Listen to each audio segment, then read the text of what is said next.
Hello, my friends, how are you doing today? Welcome back to another episode of our journey through the Gospel according to Spiritism. Today we've reached the final part of the introduction, and we're diving into something truly fascinating: Socrates and Plato as forerunners of Christian thought and Spiritism. Let me ask you this. Have you ever noticed that the teachings of Jesus didn't just appear out of nowhere? In the universe, nothing happens by chance. Great truths don't suddenly explode into existence. They are always prepared by those who come before. That's exactly what happened with Christianity.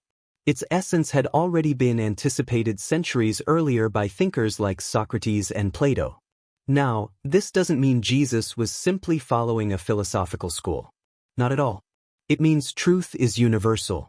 And when the right time comes, God sends spirits ready to gather, organize, and complete what was already being revealed little by little. Socrates, just like Jesus, never wrote down his teachings. What we know comes from Plato, his disciple. Both of them lived with courage, challenging hypocrisy, confronting prejudice, and defending a higher truth. And like Jesus, Socrates paid the price, ridiculed, persecuted, and ultimately condemned to death. But what did they actually teach?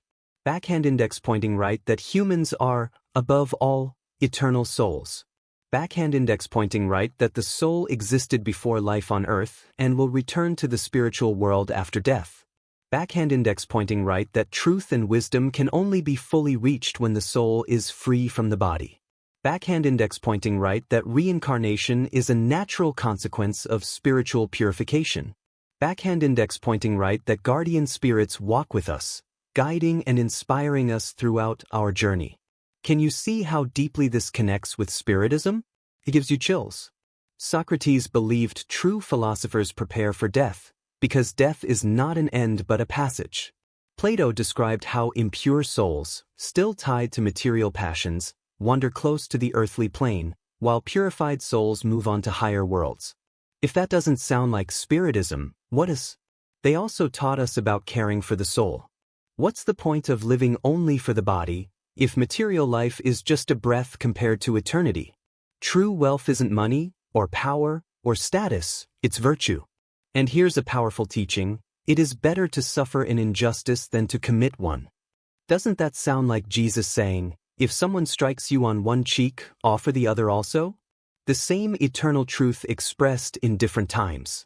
All of this reminds us, truth doesn't belong to one age, one religion, or one culture. Truth is eternal. Socrates and Plato felt it, Jesus embodied it, and Spiritism today helps us understand it more deeply. So let me ask you, how are you caring for your soul? Are you living only for this short moment on earth, or are you already preparing your heart for eternity? Remember, there is no deadline for spiritual growth. The best time to evolve is always now. Today is the day to be a little better than yesterday. In our next episode, we'll begin Chapter 1, I Came Not to Destroy the Law, diving into the mission of Moses. Until then, may peace and light be with you, and may we continue walking this path together, step by step. Take care, and see you next time.